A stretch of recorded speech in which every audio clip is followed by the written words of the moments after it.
মক্কা বিজয় হয়েছে কত হিজরিতে? কত? অষ্টম হিজরিতে যখন মক্কা বিজয় হলো, তখন রাসূল সাল্লাল্লাহু আলাইহি ওয়াসাল্লাম আম্মাজান আয়েশার সাথে গল্প করছিলেন আর বলছিলেন, আয়েশা, লাউলা হাদাসাতু আহদি কওমিকা বিল কুফরি লানাকাতুল কাবাতা ওয়ালা জাআলতুহা আলা আসাসি ইব্রাহিম। আয়েশা, তোমার এই মক্কাবাসী, তোমার এলাকার লোকজন যদি একটা কেওয়াস সৃষ্টি না করতো, তাহলে কাবার যে আসল শেপ, আমি ওই আসল শেপে এটাকে ফেরত নিতাম, কিন্তু নিতে গেলে এখন একটা ঝামেলা বাঁধবে, এজন্য নিব না। ব্যাপারটা হচ্ছে, আমরা এখন যে কাবাটাকে দেখি এটা হচ্ছে স্কয়ার আকৃতির। স্কয়ার মানে কি? বর্গাকৃতি, তাই তো? বর্তমান কাবা কোন আকৃতির বলেন তো? একটা বড় কিউবের সাইজ না? দূর থেকে দেখলে মনে হয় একটা বড় কিউবের সাইজ, কিউবের আকৃতি মানে স্কয়ার, চতুর্ভুজ। কিন্তু সাইয়েদনা ইব্রাহিম আলাইহিস সালাম যে কাবা নির্মাণ করেছিলেন, এটা কিন্তু এরকম কিউব ছিল না, ওটা ছিল রেক্ট্যাঙ্গেল। রেক্ট্যাঙ্গেল ছিল, মানে আয়তাকৃতির ছিল, এরকম লম্বা। এই যে এই টেবিলটা যেরকম, টেবিলের যে শেপ এরকম ছিল, এরকম লম্বা কাবাঘর ছিল আয়তাকৃতির। কিন্তু এখন এটা কমে স্কয়ার আকৃতির হয়ে গেছে। এর কারণটা কি? কাবা একবার ওখানে অগ্নিকাণ্ড ঘটার কারণে ধ্বংস হয়েছিল, ফলে কাবাকে আবার রিনোভেশন করা লেগেছিল, পুনর্নির্মাণ। তো কুরাইশরা সিদ্ধান্ত নিয়েছিল, কাবা পুনর্নির্মাণে আমরা কোনো হারাম টাকা ইউজ করব না, যার কাছে যত হালাল টাকা আছে নিয়ে আসা হলো। কিন্তু হালাল টাকা যতটুকু জমা হয়েছে, এটা দিয়ে পুরো কাবা নির্মাণ হয় না, অর্ধেক হয়। ফলে কাবা যে আয়তাকৃতির ছিল, সেটা না হয়ে গেছে কি বলেন? বর্গাকৃতির, মানে স্কয়ার। ওই স্কয়ার কাবাই আজ পর্যন্ত রয়ে গেছে।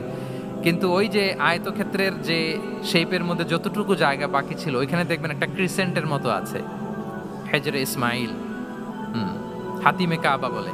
ওইটার ভিতরে নামাজ পড়া আর কাবার ভিতরে নামাজ পড়া একই হুকুম। ওইটার ভিতরে নামাজ পড়া আর কাবার ভিতরে নামাজ পড়া কি একই হুকুম। ফলে ওই হাতিমের ভেতরে ফরজ সালাত আদায় হয় না, নফল সুন্নাত পড়া যায়। এমনকি কাবার ভেতরেও ফরজ সালাত আদায় করলে আদায় হবে না, কারণ নামাজের ফরজের মধ্যে একটা ফরজ হচ্ছে ইলা জিহাতিল কাবা, টু দ্য ডাইরেকশন অফ কেবলা। আপনার কেবলা মুখী হইতে হবে না। আপনি তো কাবার ভিতরে ঢুকে গেছেন, এখন কাবা কোন দিকে? কাবা তো নাই, বের হইতে হবে। বের হয়ে কাবা মুখী হলে সালাত হবে। I think you got the point. তো তাহলে রাসূল সাল্লাল্লাহু আলাইহি ওয়াসাল্লামের উইজডম বা প্রজ্ঞাটা এখানে দেখেন। আম্মাজান আয়েশা রাদিয়াল্লাহু তাআলা আনহাকে উনি বললেন যে, আয়েশা, মক্কা তো বিজয় হলো, মক্কার কন্ট্রোল তো এখন আমার হাতে। চাইলে আমি কাবাকে ভেঙে সেই ইব্রাহিম আলাইহিস সালামের যে বেইজ, এরকম লম্বা করে শেপ দিতে পারি, কিন্তু দিব না। কেননা দিলে মক্কা একটা ক্যাওস হতে পারে। কি হতে পারে? কারণ তারা একেবারে ভেরি রিসেন্ট মুসলমান হয়েছে, তারা না বুঝেই বলবে যে সেই আদি কাবা, মুহাম্মদ এই কাবার অপমান করেছে, কাবাকে ভুলুণ্ঠিত করেছে, সম্মানকে নষ্ট করেছে, এরকম একটা কোশ্চেন রাইজ করতে পারে। এই জন্য আমি করলাম না। সুবহানাল্লাহ, দিস ইজ কল্ড উইজডম। এটাকে কি বলে? প্রজ্ঞা। এটাকে প্রজ্ঞা বলে। তাহলে আপনার জ্ঞান এবং আপনার কমন সেন্স দুইটা যখন কানেক্ট করে, তখন সেটা প্রজ্ঞা হয়। প্রজ্ঞার আরেকটা উদাহরণ যদি দেই সিরাত থেকে, রাসূল সাল্লাল্লাহু আলাইহি ওয়াসাল্লামের যে কনফ্লিক্ট রিজলভিং ক্যাপাসিটি ছিল, যখন কাবাকে পুনর্নির্মাণ করা হচ্ছে, তখন হাজরে আসওয়াদকে বের করা লেগেছিল, এবং রিনোভেশন শেষে আবার হাজরে আসওয়াদকে তার জায়গা মতো, মানে ব্ল্যাক স্টোন, যেটাতে চুমু দিলে মানুষের গুনাহ মাফ হয়ে যায়, হাজরে আসওয়াদ, চিনতে পেরেছেন না? চুমু দিতে পেরেছেন আপনারা? হ্যাঁ, ওরে আল্লাহ, অনেকে দিয়েছে, তো আমি দিতে পারি না এখনো। ওখানে যে ভিড় থাকে, ওই ধাক্কা ধাক্কি করে মনে হয় যে না, হজ বা উমরার যে মূল এসেন্স বা স্পিরিট, ওইটা বোধহয় নষ্ট হয়ে যায়। এই জন্য অনেকবার ট্রাই করেও, এবার আমার সাথে একটা 8 জনের গ্রুপ ছিল, খুব নাদুস নুদুস, লম্বা চূড়া। তো বলতেছে, শায়েক আপনার কোনো টেনশন করা লাগবে না, আসেন। তো ওরা যে যেরকম ধাক্কা ধাক্কি শুরু করছে, ওইটা দেখি আমার আর সাহস হয় নাই। বলছে যে, ভাই, আমি মাফও চাই, দোয়াও চাই, আমার করা লাগবে না, ওই দূর থেকে ইশারা দিলেই হবে। তো এটা অনেকে ভুল করে ফেলে। অনেক বোনেরা, যাদের জন্য হেজাব নিকাব মেনটেন করা হচ্ছে ফার্জ, পর্দার কোনো বালাই নাই, পুরুষের সাথে ধাক্কা ধাক্কি করে তার শরীর মিশে যাচ্ছে, গা মিশে যাচ্ছে, ধাক্কা ধাক্কি করে একটা সুন্নতের জন্য ফরজকে স্যাক্রিফাইস করে ফেলতেছে। মানে ফোকাস ঠিক নাই আর কি, কোথায় যে কোনটা করতে হবে ওইটাই ভুলে গেছে।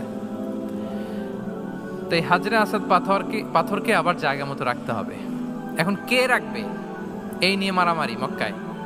বড় বড় 4টা গোত্র বলে, এই গোত্র বলে আমি রাখবো, এই গোত্র বলে আমি রাখবো, আরেক গোত্র বলে রক্তের গঙ্গা বইয়ে দেবো মক্কায়, কিন্তু এই সম্মান অন্যকে নিচে দিব না, কারণ ইটস ভেরি প্রেস্টিজিয়াস ইস্যু।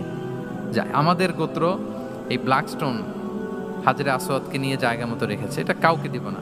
তো সবাই যখন মারমুখী, তখন আল্লাহ রাসূল সাল্লাল্লাহু আলাইহি ওয়া আলিহি ওয়াসাল্লাম তিনি সমাধান দিলেন যে মারামারির দরকার নাই, একটা চাদর নিয়ে আসো। নিয়ে আসা হলো। 4 গোত্রের 4 লিডারকে বললেন চাদরের 4 কোণা ধরো। 4 জন 4 কোণা ধরলো। রাসূল সাল্লাল্লাহু আলাইহি ওয়াসাল্লাম তিনি পাথরটা নিয়ে মাঝখানে রাখলেন। এবার 4 নেতাকে বললো আসো, জাতীয় 4 নেতা চলে আসো, কাবার সামনে চলে আসলো। এরপরে আল্লাহ রাসূল সাল্লাল্লাহু আলাইহি ওয়াসাল্লাম ওনার মোবারক হাত দিয়ে, বরকতময় হাত দিয়ে হাজরা আসওয়াদকে নিয়ে নিজ হাতে রাখলেন। এবার সবাই হ্যাপি, কারণ অংশগ্রহণ করতে পারছে। আসলে মূল স্ট্যাটাস কিন্তু চলে গেছে রাসূলের দিকে, নাকি? ওরা তো এটা টাচও করতে পারে নাই, পারছে? ওরা চাদর ধরেই হ্যাপি, কিন্তু পাথরটা ধরেছিল কে? রাসূল সাল্লাল্লাহু আলাইহি ওয়াসাল্লাম। চাদরে রেখেছিল কে? রাসূল সাল্লাল্লাহু আলাইহি ওয়াসাল্লাম। চাদর থেকে নিয়ে আবার কাবা ঘরে সেট করেছিল কে? রাসূলুল্লাহ সাল্লাল্লাহু আলাইহি ওয়া আলিহি ওয়াসাল্লাম। এভাবে উনি কনফ্লিক্ট রিজলভ করতেন থ্রু হিজ উইজডম, ওনার প্রজ্ঞার মধ্য দিয়ে। তিনি বললেন না, ওদেরকে ধ্বংস করে দিও না, ওদেরকে ধ্বংস করলে লা ইলাহা পড়বে কে? সুবহানাল্লাহ।